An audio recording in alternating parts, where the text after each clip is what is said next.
Greetings, friends. What are you learning today that will help you better serve God? All right, I want to talk to you about the subject of reading. Yes, reading good books and reading them more often. Okay, I'm on a pathway right now to reading 100 books this year.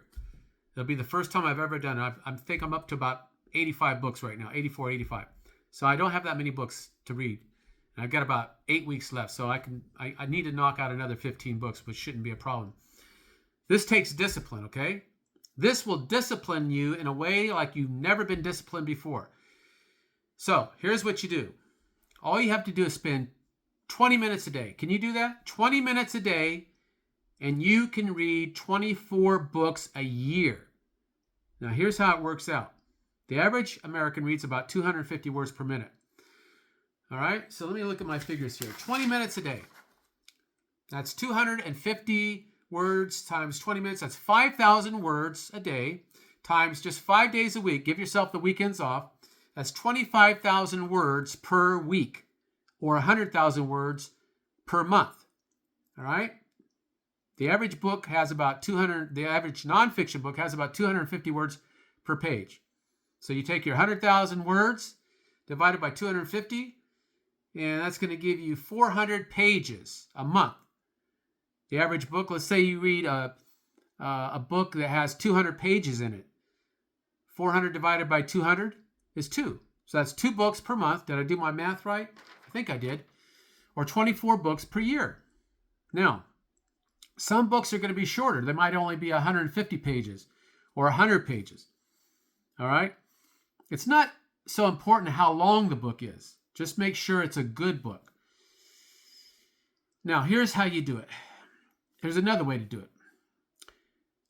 The first day, start your reading program. The first day, read 1 page, just 1 page. Can you do that? The second day, read 2 pages. All right? The third day of your reading program, read 3 pages, and do that all the way up to the 7th day. You'll read 7 pages a day. All right, 7 pages a day. And let's say you do that for 7 times 5, that's 35 pages a week, times 4. Guess what? That's a 140-page book once a month. That's 12 books a month. Just reading 7 pages a day. Interesting, isn't it? But you see how we waste our time? Watching TV, getting programmed by the boob tube. Now, here's how you can make a habit of reading and make it easy. All right? I use this example. You know, people talk about, well, I just keep forgetting to take my vitamins. I'm really into health, but I just keep forgetting to take them. They're out of sight, out of mind. Well, yeah, because you're putting them out where you can't see them.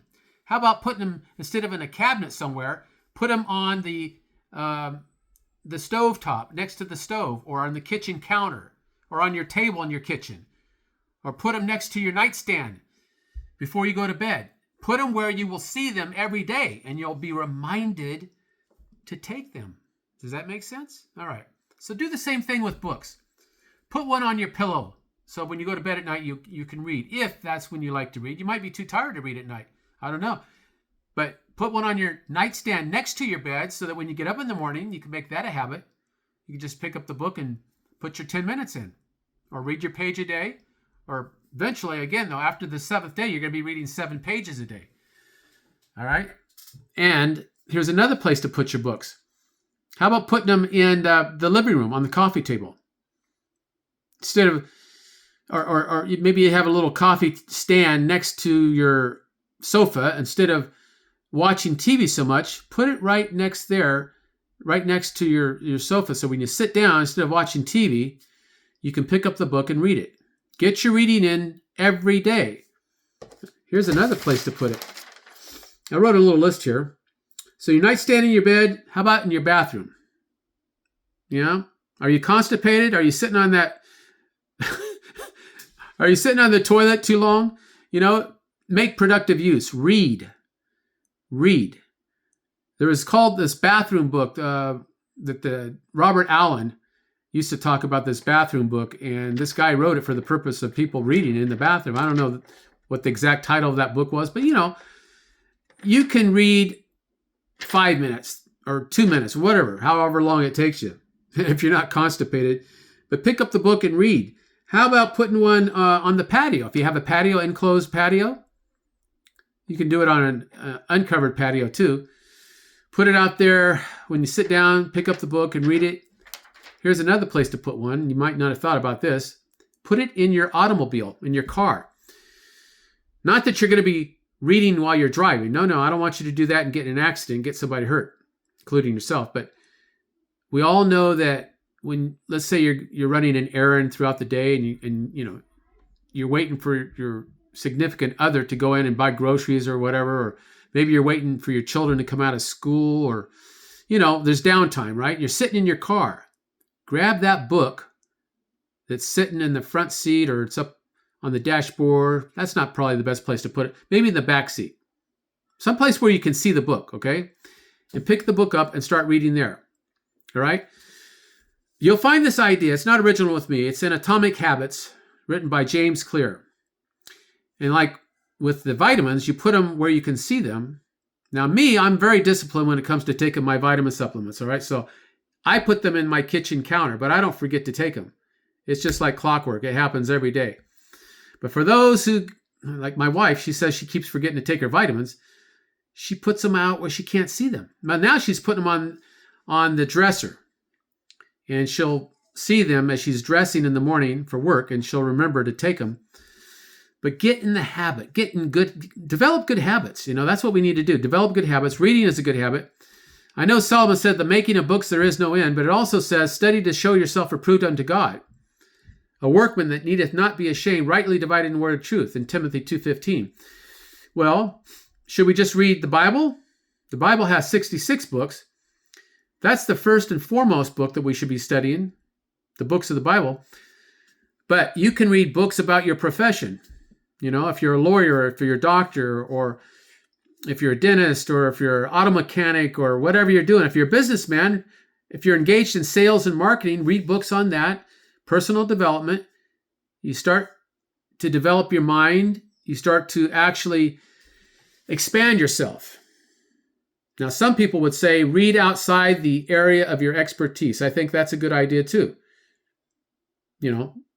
Read things that are outside your specialty, your vocation, so you can expand yourself.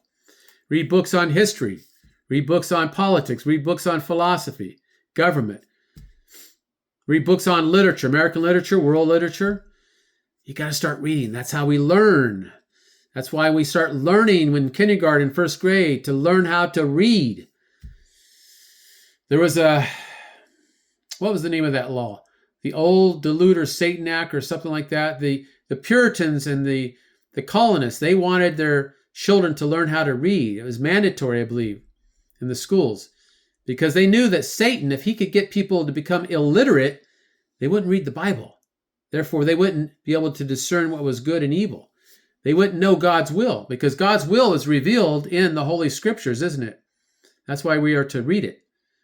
So we can know it, so we can love it, because it reveals God's heart, and so that we can obey it, because it reveals the will of God.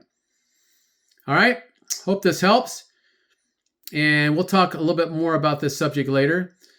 But just remember what Francis Bacon said. He said, some books are to be tasted, others to be swallowed, and some few to be chewed and digested. I love that quote. All right, if you like this video, give me a thumbs up. Please subscribe to my channel, and until we meet again, may the Lord richly bless you.